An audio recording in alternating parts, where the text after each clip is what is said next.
Olá pessoal, bem-vindos à leitura de Marco Aurélio, Pensamentos para mim próprio. Vamos terminar hoje a parte 4. Se você está chegando aqui, você pode buscar os vídeos anteriores no canal e ler o livro em conjunto conosco, tá bem? Todos os dias eu posto e você pode continuar essa leitura. Eu parei no momento em que Marco Aurélio nos lembrava que o mundo é efêmero, e inclusive eu citei para vocês a questão do budismo.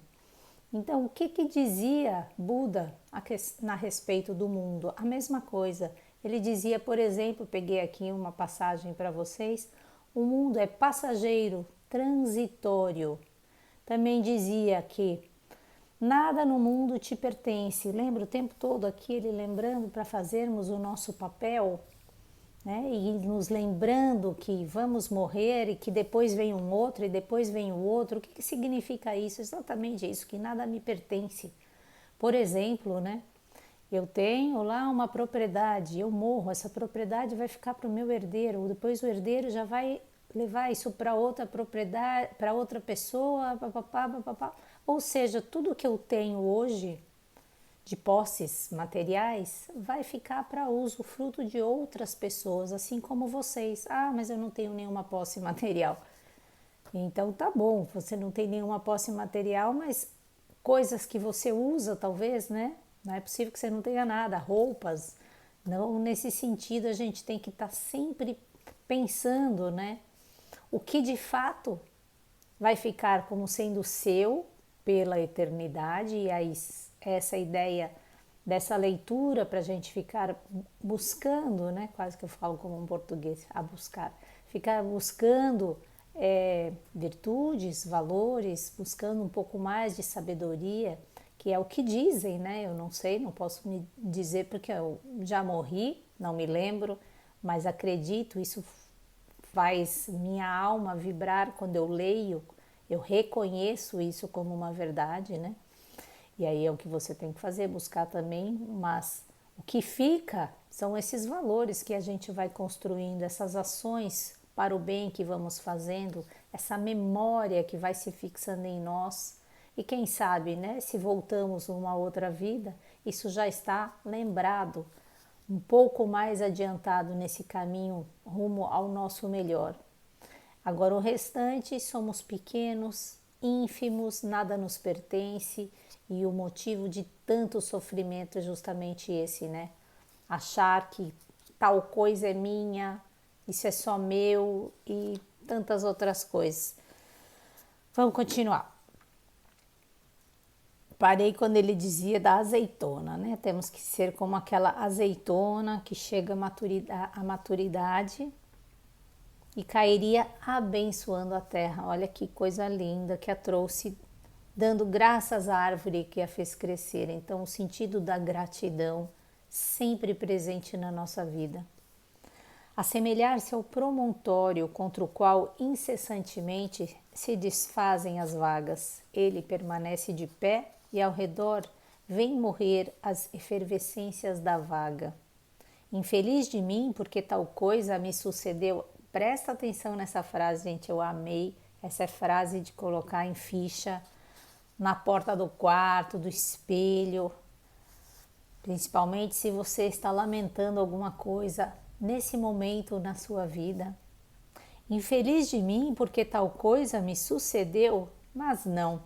Pelo contrário, bem-aventurado de mim, porque tendo-me sucedido tal coisa, continuo a estar isento de aflição, sem ser quebrantado pelo presente, nem atemorizado pelo futuro.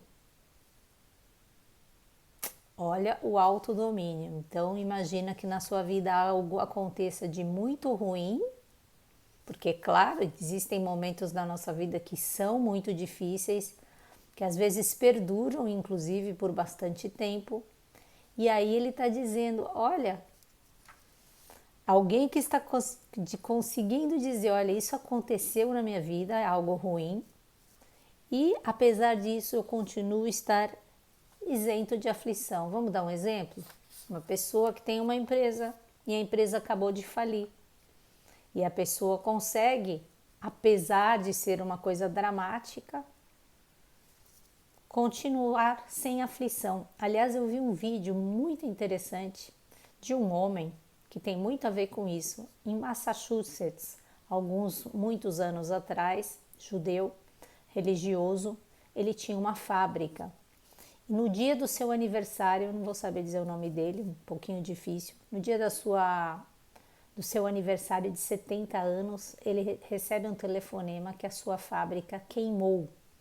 A fábrica que tinha começado a ser feita pelo seu avô quando não tinha nada, depois passou para o seu pai, e quando ele já está mais maduro, ele assume e a fábrica está potente, uma fábrica importante com 3.000 funcionários. A fábrica queimou durante mais de uma semana. O que esse homem fez? Esse homem tinha um seguro de milhares e milhares de dólares. Com essa idade de 70 anos, ele poderia ter ficado aflitíssimo, sim, claro, porque a sua fábrica queimou, é só um exemplo.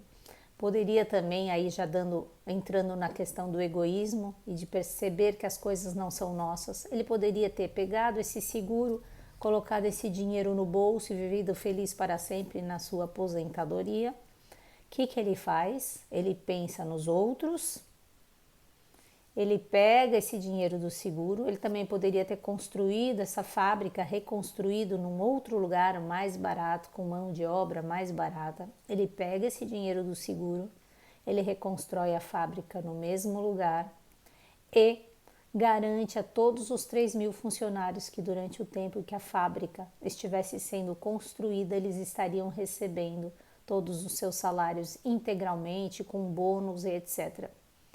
Então esse é um exemplo de um acidente que poderia ter tirado a pessoa do seu rumo da sua natureza humana, alguém que poderia, atemorizado pelo futuro, como ele diz aqui, né? Ou pelo presente, agir não em conformidade com a sua máxima moral, que é pensar no todo, saber que o seu trabalho faz parte de contribuir para a comunidade, que nada é seu, e ele, ao invés de pensar, bom, agora eu estou com 70 anos e se eu mais para frente não vou ter dinheiro, ele pega, assume, elimina esses medos, elimina esse temor e assume com toda a sua responsabilidade, sem aflição, esse seu trabalho de reconstruir a sua fábrica e gerar renda para todos. Um parênteses nessa história que eu achei bem interessante é que os funcionários ficaram tão agradecidos por isso que quando a fábrica reinaugurou, ele tinha 40% mais de produtividade. Belíssima história, né? Continuando aqui então. O mesmo acidente poderia ter sobrevindo a não importa quem. Esse não teria sabido, como eu, continuar a ser, por esse fato, isento de desgosto. Por que seria esse acidente uma infelicidade e aquele outro uma felicidade? Chamas, no fim de contas, uma desgraça para o homem o que não é para a natureza do homem? E parece-te ser um insucesso para a natureza do homem o que não é contrário aos desígnios da natureza? Se existe a natureza um cosmos ordenado, podemos chamar de uma coisa terrível, uma desgraça. Desgraça é justamente a falta da graça do divino na nossa vida, algo que não seja da natureza, que é toda cosmos, que foste instruído acerca deste desígnio. O que acontece impede-te de ser justo, magnânimo, moderado, sábio, prudente, leal, reservado, livre, etc. Todas as virtudes que reunidas fazem que a natureza do homem possua os bens próprios dela. Ou seja, você consegue, quando acontece alguma coisa, se manter justo, leal, sábio, moderado, de perceber que isso tudo é cosmos na sua vida, apesar da situação ser difícil, ou você se torna escravo da situação, porque você... O que é escravo, né? Lembra do epíteto? O escravo é aquele que não tem controle sobre as situações dentro de si mesmo. O escravo é aquele que tenta mudar o que está fora e continua sendo vulnerável às questões internas. Então, ele está dizendo aqui, você como homem, consegue dominar-se para poder entender que esse desígnio, que está acontecendo na sua vida, essa situação às vezes difícil, faz parte da natureza e você, sendo parte da natureza, tem que aceitar isso. Lembra-te, pois, em definitivo, face a qualquer acontecimento que te leve à aflição de fazer... Desculpa, vou ler de novo essa frase. Lembra-te, pois, em definitivo, face a qualquer acontecimento que te leve à aflição de fazer uso deste princípio. Isto não é uma infelicidade, mas suportá-lo nobremente é um benefício. Vou repetir essa frase. Isto não é uma infelicidade, mas suportá-lo nobremente é um benefício. Não vamos conseguir acabar essa parte aqui. Vou ler mais uma parte aqui. Um socorro vulgar, mas apesar de tudo eficaz para alcançar o desprezo da morte, é passar em revista aqueles que se demoraram a viver sem querer largar a presa. Que ganharam eles a mais em relação aos que morreram prematuramente? De qualquer modo, jazem auguros, enfim, Caudicianos, Fábios, Julianos, Lépido e seus semelhantes, que, tendo conduzido tantos outros ao túmulo, em seguida foram eles próprios conduzidos. Em suma, mínima é a distância, e esta através quantas provações e em que companhia é passada e em que corpo. Não é, pois, assunto de preocupação. Olha o abismo do tempo atrás de ti e este outro infinito ante ti. Nesta imensidade em que difere a criança de 3 dias e o homem cuja idade atinge 3 vezes a idade de Gereniano. De novo ele falando desse nosso tempo para viver, né? Segue sempre o caminho mais curto. Aqui para a gente finalizar o capítulo 14. Segue sempre, capítulo 14 não, desculpa, a parte 4, item 51.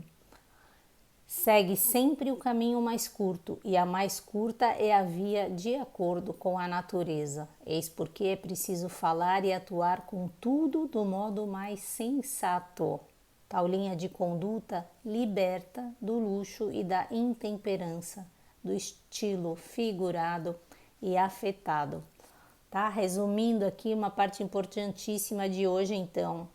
Lembrar, isso não é infelicidade, mas suportá-lo nobremente é um benefício, e lembra sempre o caminho mais curto é o caminho da via de acordo com a natureza, a aceitação de que somos humanos, que devemos atuar de forma sensata e atuar sem reclamar e agradecendo a graça da vida, nossa plena maturidade, fazer o nosso trabalho aqui e agora. Beijos para vocês, pessoal, e até amanhã, quando vamos fazer uma rápida revisão do capítulo, e aí entramos já na parte 5 do livro. Bye, bye!